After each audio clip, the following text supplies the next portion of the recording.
Hello बच्चों, आज हम लोग क्लास 2 की हिंदी में जानेंगे भारत की ध्वजा उड़ाएंगे कि अभ्यास कार्य। ठीक है ना। अभ्यास कार्य में हम लोग को क्या करना है, कैसे करना है, वो ज़रा ध्यान से आप अपने स्क्रीन पे देख सकते हो। अभ्यास कार्य, ठीक है ना। अभ्यास कार्य में हमारा पहला प्रश्न क्या है वो ज़रा ध्यान से देखेंगे। पहला प्रश्न हमारा है, सही उत्तर पर निशान लगाइए। क्या है हमारा? सही उत्तर पे निशान लगाइए। ठीक है। उसमें पहला है हमारा, कविता के अनुसार बच्चे हैं। कविता के अनुसार बच्चे हैं। कविता के अनुसार बच्चे क्या हैं? बड़े बड़े, नन्हे नन्हे, मोटे मोटे या पतले पतले। तो कविता के अनुसार बच्चे हैं नन्हे नन्हे। ठीक है। दूसरा है, बच्चे अपनी धुन के हैं। बच्चे अपनी धुन के हैं। क्या हैं? सच्चे हैं, कच्चे हैं, अच्छे हैं या पक्के हैं? तो बच्चे अपने धुन के सच्चे हैं। ठीक है। अब है तीसरा ग। ग में है, हम अपना कभी नहीं छोड़ेंगे। क्या नहीं छोड़ेंगे हम अपना? हम अपना घर नहीं छोड़ेंगे, पथ नहीं छोड़ेंगे, गांव नहीं छोड़ेंगे या शहर नहीं छोड़ेंगे। तो हम अपना पथ नहीं छोड़ेंगे। ठीक है। ऐसा देख रहे हो, इसमें सही सही टिक ऑलरेडी किया गया है। मैं आपको फिर से टिक करके बता रही हूँ, ध्यान से देखोगे और आप अपने बुक में आप इसी तरीके से भरोगे। ठीक है। अब है दूसरा है हमारा, उचित मिलान कीजिए। मिलान करने आप लोग को आता ही होगा। ठीक है ना। इसमें आपको उचित मिलान करना है। ठीक है। पहला है नन्हे नन्हे। नन्हे नन्हे क्या है? बच्चे हैं, तो बच्चे में मैं यहाँ पे से मिला देना है। ठीक है। दूसरा है नादान। नादान क्या है? उम्र के कच्चे। ठीक है। तीसरा है ध्वजा। ध्वजा उड़ाएंगे। ठीक है ना। समझ गए आप लोग। अब आगे हम चलते हैं तीसरे पे। ठीक है। तीसरा है हमारा, कविता की अपूर्ण पंक्तियाँ पूर्ण कीजिए। कविता की अपूर्ण पंक्तियाँ पूर्ण कीजिए। ठीक है। और इसमें पहला है हमारा दिया हुआ, डैश की जय जय गाएंगे। डैश की जय जय गाएंगे। तो किसकी जय जय गाएंगे? यहाँ पे मैं पहले ही फिल कर चुकी हूँ, जननी। जननी की जय जय गाएंगे। दूसरा है हमारा, अपना डैश कभी न तोड़ेंगे। तो अपना प्रण कभी न तोड़ेंगे, भरा हुआ आप लोग को दिख रहा होगा। तीसरा ग में जो है, अब देखेंगे, हिम्मत से डैश जोड़ेंगे। हिम्मत से क्या जोड़ेंगे? हिम्मत से नाता जोड़ेंगे। घ में है, डैश की ध्वजा उड़ाएंगे। तो इसकी ध्वजा उड़ाएंगे भारत की। ठीक है। ये आप लोगों ने समझ लिया। आगे हम चौथे नंबर पे आएंगे। चौथे नंबर में क्या लिखा हुआ है? कविता में जो शब्द नहीं आए हैं उन पर गोला बनाइए। आप लोग कविता पढ़े हैं, इसलिए आप लोग को पता होगा कि कविता में कौन कौन से शब्द नहीं आए हैं। तो हम पढ़ लेते हैं। पहले में है धुन, जननी, चहक, ध्वजा, बच्चे। तो बताइए इसमें से कौन से कविता में नहीं आए हैं? धुन भी हम लोगों ने पढ़ा है, जननी भी पढ़ा है हम लोगों ने, ध्वजा भी पढ़ा है और बच्चे भी पढ़े हैं। ठीक है। लेकिन हम लोगों ने क्या नहीं पढ़ा है उसमें नहीं पढ़ा है चहक। तो चहक को हम ऐसे गोला बना देंगे। ठीक है। दूसरा है भारत, सूरज, प्रण, चढ़, गीत। तो इसमें से हम लोगों ने कविता में कौन से शब्द नहीं पढ़े हैं? हम लोगों ने सूरज शब्द नहीं पढ़े हैं, क्योंकि सूरज शब्द का उपयोग उस कविता में नहीं किया गया है। ठीक है। अब अगला है 5वें नंबर पे ध्यान देंगे। 5वें नंबर में क्या है? केवल एक या दो शब्दों में लिखिए। क्या लिखिए? उत्तर लिखिए। ठीक है ना। आपको एक या दो शब्द में ही लिखना है, आपको पूरा वाक्य नहीं बनाना है। इसमें पहला है हमारा, बच्चे की उम्र कैसी है। तो बच्चे की उम्र कैसी है? नादान। बच्चे की उम्र कैसी है? नादान। ख है, भारत माता की जय जय कौन गाएंगे? भारत माता की जय जय बच्चे गाएंगे। ग में है, बच्चे किसकी ध्वजा उड़ाएंगे? तो बच्चे भारत की ध्वजा उड़ाएंगे। पढ़ा है आप लोगों ने। घ नंबर में है, बच्चे क्या नहीं छोड़ेंगे? बच्चे पथ नहीं छोड़ेंगे। ठीक है। समझ में आ गया आप सभी को। आप सभी इसी तरीके से अपने अपने बुक में जो है इसे बनाएं। ठीक है। अब चलते हैं हम अगले प्रश्न की तरफ। अगला प्रश्न हमारा क्या है? अगला प्रश्न है हमारा, एक वाक्य में उत्तर लिखिए। एक वाक्य में उत्तर लिखिए, ठीक है। और पहला प्रश्न है उसमें आपको क में है, बच्चे अपने प्रण के बारे में क्या कह रहे हैं। तो मैं यहाँ पे अपने पेन से मैं यहाँ पे उत्तर लिख चुकी हूँ। आप लोग चाहे तो यहाँ से भी कॉपी कर ले, चाहे मैं बोल रही हूँ तो उसे भी सुन के आप ये कॉपी करके अपने कॉपी में लिख सकते हैं, ठीक है।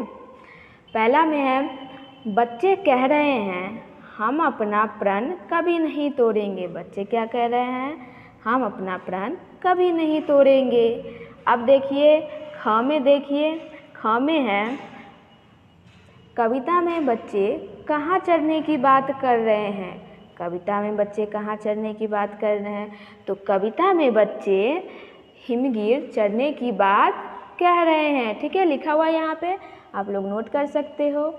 अब तीसरा ग में है आपका, इस कविता के कवि का नाम लिखिए। आप लोगों को मैं बता चुकी हूँ इस कविता के कवि का नाम क्या है, आप लोग भी बताइए।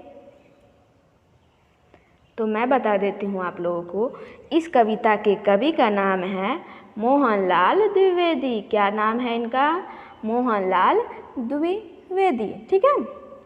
अब 7वें नंबर क्वेश्चन पे हम ध्यान देंगे। 7वें नंबर क्वेश्चन में देखिए, कविता में इसमें क्या बोला जा रहा है? 2 या 3 वाक्यों में उत्तर लिखिए, ठीक है ना। 2 या 2 वाक्य में लिख सकते हैं, 3 वाक्यों में भी लिख सकते हैं, ठीक है। तो हम आपको आंसर लिख चुके हैं, यहाँ पे देख रहे होंगे आप स्क्रीन पे। जैसा कि पहला है, कविता में बच्चे क्या तोड़ेंगे और क्या तोड़ने और क्या जोड़ने की बात कह रहे हैं। तो आप देख लीजिए, यहाँ पे मैं आंसर लिख चुकी हूँ, क्योंकि यहाँ पे जगह की कमी थी, इसलिए मैं थोड़ी सी कंजूसी की हूँ यहाँ पे लिखने में। यहाँ पे पहला देखिए, कविता में आप जवाब कैसे लिखेंगे इस तरीके से, कविता में बच्चे अपने, ठीक है, जहाँ तक मैं अंडरलाइन करती हूँ वहाँ से लिख के उसके बाद फिर आप, मैं जो पेन से लिखी हूँ उसे आप लिख लोगे। कविता में बच्चे अपना प्रण न तोड़ने और हिम्मत से नाता जोड़ने की बात कह रहे हैं। दिख रहा है आप सभी को? चलिए अब हम ख नंबर में देख रहे हैं, अंतिम 2 पंक्तियों में बच्चे क्या कह रहे हैं। अंतिम 2 पंक्तियों में बच्चे क्या कह रहे हैं? तो यहाँ पे लिखा, आंसर में लिखेंगे, आप लोग जवाब लेंगे, उत्तर देंगे। अंतिम 2 पंक्तियों में, यहाँ से यहाँ तक लिख लेंगे। अंतिम 2 पंक्तियों में कहा गया है, बच्चे बर्फ के पहाड़ पर चढ़कर भारत का झंडा फहराएंगे, ठीक है। समझ में आ गया आप सभी को? तो बच्चों, हम लोगों का 7वां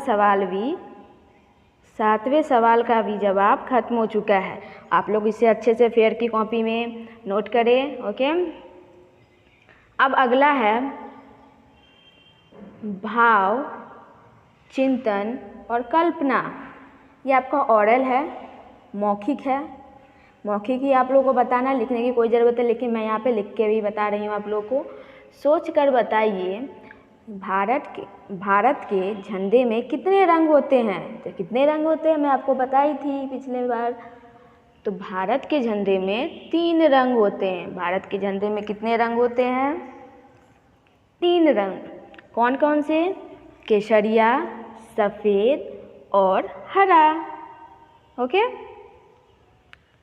अब दूसरा है, आपके स्कूल में राष्ट्रीय झंडा कब कब फहराया जाता है। सोचिए और बताइए आप सभी। तो मैं आपको बताती हूँ, हमारे स्कूल में राष्ट्रीय झंडा स्वतंत्रता दिवस और गणतंत्र दिवस में फहराया जाता है, ठीक है। अब ध्यान देंगे, तीसरा है, हमारे राष्ट्रीय झंडे का क्या नाम है। सोचकर बताइए। तो हमारे राष्ट्रीय झंडे का नाम मैं बताई थी आप सभी को। हमारे राष्ट्रीय झंडे का नाम है तिरंगा, ओके। चलिए, ये सब आशा करती हूँ आप सबको समझ में आ रहा हो। बड़ी ही आसान तरीक़ों से मैं आप लोगों को बता, इससे आप बड़ी अच्छे तरीके से सीख पाएंगे। अब है हमारा समान तुक वाले शब्दों को रेखा खींचकर मिलाइए। ये हमारा भाषिक कार्य है जो हम हिंदी व्याकरण में पढ़ते हैं। तो पहला है हमारा, पहले ये जान लीजिए कि समान तुक वाले शब्द क्या होते हैं जो एक ही लय में बोले जाते हैं, जैसे कि आमदाम, राम काम, नाम शाम। देख रहे हो कि इसका लय जो है बिल्कुल एक है, ठीक है। तो इसी तरीके से इस एक ही लय में बोलने वाले शब्द को हम यहाँ पे समान तुक वाले शब्द कहते हैं, ठीक है ना। तो उसी तरीके से यहाँ पे हम देख लेते हैं समान तुक वाले शब्द। पहला है कच्चा, कच्चे, कच्चे के क्या हो जाएंगे? सच्चे, कच्चे सच्चे। अब बोल के देखिए, कच्चे सच्चे। ख है गाएंगे, गाएंगे उड़ाएंगे। बोलने से पता चल रहा होगा आपको, गाएंगे उड़ाएंगे। ग है, ग में है छोड़ेंगे तोड़ेंगे। बोल के देखो, छोड़ेंगे तोड़ेंगे, ठीक है। अब है दूसरे नंबर में, देखिए क्या है सवाल हमारा। दूसरे नंबर का सवाल है पथ, डगर और रास्ता शब्दों का एक ही अर्थ है। पथ का मतलब ही रास्ता हुआ, डगर का मतलब ही रास्ता हुआ, रास्ता का मतलब ही रास्ता हुआ। तीनों के अर्थ तो एक ही हैं। तो ऐसे समान अर्थ वाले शब्दों को क्या कहते हैं? समानार्थक या पर्यायवाची। समानार्थक या पर्यायवाची शब्द, ये आप पहले भी शायद आप लोग पढ़ चुके होंगे क्लास 1 में, वही आपको क्लास 2 में भी पढ़ना है, ठीक है। अब आगे देखिए, पंक्ति में जो समानार्थक शब्द नहीं है, यानी समानार्थक शब्द नहीं है मतलब जिन शब्दों का जैसे कि 3-4 शब्द दिए हुए हैं लेकिन जिनके अर्थ जो है समान नहीं है, जिनके अर्थ समान आपको नहीं मिलेंगे, उस पर जो है उस शब्द पे जो है गोला बना लेंगे, ठीक है। इसमें पहला है जननी, बहन, माँ और माता, ठीक है।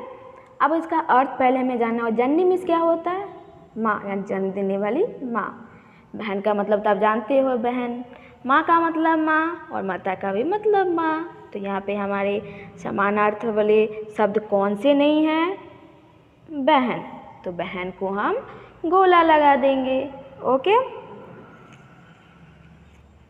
अब ख में देखिए, ख में है ध्वजा, पताका, झंडा और जग।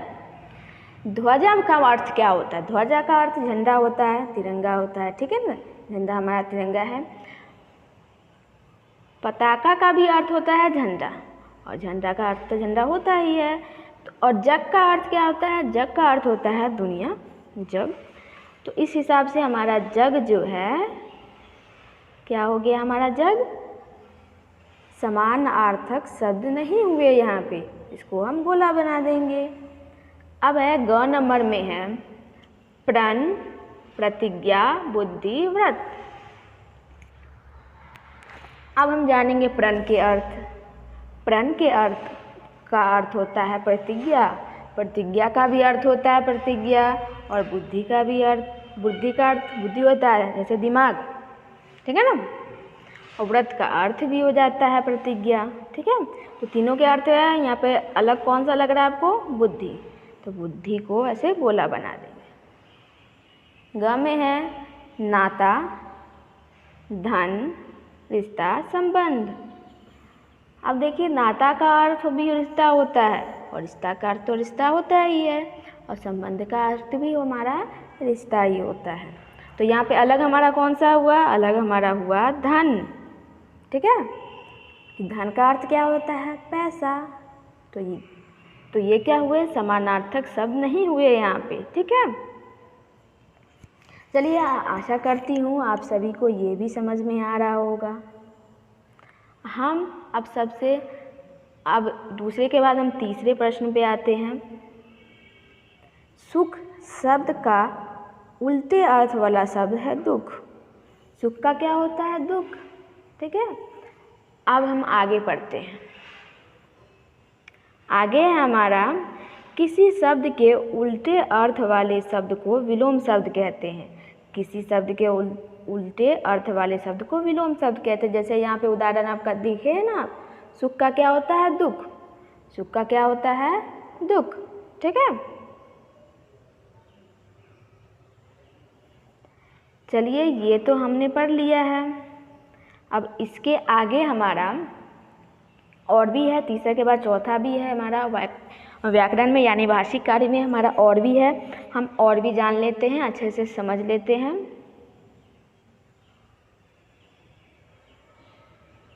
चलिए अब देखिए यहाँ पे दिया हुआ है, दिए गए शब्दों के विलोम शब्द नीचे से चुन कर लीजिए। वाह क्या बात है, यहाँ पे तो आपका तो शब्द भी दिया हुआ है और उसके विलोम शब्द भी नीचे में आपको ऑप्शन में दिए गए हुए हैं। ठीक है ना, यहाँ पे देख रहे होंगे आप लोग, जैसे कि पराया, पराजय, झूठ। ठीक है ना, ये सब हमारा ऑप्शन दिया हुआ है। अब जैसे हमारा है कच्चे, बताइए कच्चे का विलोम शब्द क्या होता है? कच्चे का विलोम शब्द होता है पक्के। जय का पराजय, चढ़ना का उतरना, आप लोग को आता होगा। सच्चे का झूठे, अपना का पराया, तोड़ना का जोड़ना। ठीक है, समझ में आ रहा है आप सभी को? चलिए गुड। अब है चौथा और अंतिम है हमारा, देख लीजिएगा। चौथा और अंतिम है हमारा, निम्नलिखित शब्दों से वाक्य बनाइए। वाक्य आप लोग जानते हैं बनाना? चलिए, क्लास 1 में आप लोग को ज़रूर बताया गया होगा कि शब्द से वाक्य कैसे बनाते हैं। हम लोग तो कविता भी पढ़े हैं, तो उसमें भी आप लोग देखे होंगे, बहुत सारे वाक्य भी मैं आपको बताई थी। ठीक है, पिछले क्लास में। तो आपको में यहाँ पे हमारा बच्चे, तो बताइए बच्चे से हमारा वाक्य क्या क्या हम बना सकते हैं। जैसे यहाँ पे मैं बनाई हूँ, बच्चे मन के सच्चे होते हैं, तो आप लोग भी बना सकते हैं, हम लोग बच्चे हैं। जैसे और बना सकते हैं, बच्चे स्कूल जा रहे हैं। ठीक है, इस तरीके से हम वाक्य बनाएंगे। समझ गए? अब है अगला धुन। अगला क्या है हमारा? धुन। ठीक है, धुन से हम लोग बनाए हैं, बच्चे अपने धुन में कार्य कर रहे हैं। कार्य का मतलब काम। ठीक है ना, कोई भी काम हो, जैसे कि खेलने वाला ही हो, पढ़ने वाला ही हो। ठीक है ना, आप जैसे ड्राइंग भी कर रहे हो, ये सब काम हो गया। ठीक है, आप भी इस तरीके से वाक्य बनाइएगा। ग है पथ। ग में हमारा क्या है? पथ। पथ से हम लोगों ने बनाया है, हम सभी पथ पर चल रहे हैं। ठीक है, इस तरह से वाक्य हमारा बन गया। अब है घ। घ है, घ में है नाता। नाता का मतलब क्या होता है? रिश्ता। बताई थी मैं अर्थ। अब इसमें जो है नाता से हम लोगों ने वाक्य बनाया है, हम नाता नहीं तोड़ेंगे। हम नाता नहीं तोड़ेंगे मतलब हम रिश्ता नहीं तोड़ेंगे। ओके, चलिए आप सभी को, आशा करती हूँ आप सभी को ये सब समझ में आ गया होगा और आप लोग अपने अपने बुक में इसे उसी तरीके से फिल कर लीजिएगा, यानी भर लीजिएगा, अपने पेंसिल से लिख लीजिएगा अपनी सुंदर सुंदर राइटिंग में। ठीक है ना, सुंदर सुंदर अक्षरों में। तब तक के लिए आप लोग अपने घर में रहे, रेस्ट करें और अपने पढ़ाई पर ध्यान दें। अब अगले दिन मैं आप लोगों को अगला अध्याय बताऊंगी। ठीक है, अब इसमें कुछ रचनात्मक कार्य दिए हुए हैं, वो आप सभी को खुद से करना है। आप लोग इतने समझदार हो गए हैं कि रचनात्मक कार्य आप लोग कर सकते हो। ठीक है, इससे आगे मैं आप नहीं बताऊंगी, आप लोग हो सकता है आप लोग बोर भी हो जाएं ज़्यादा बताने के बाद। तो अगले दिन हम लोग पढ़ेंगे जल ही जीवन है। ये एक कहानी है और मैं आप लोग को ज़रूर सुनाऊंगी।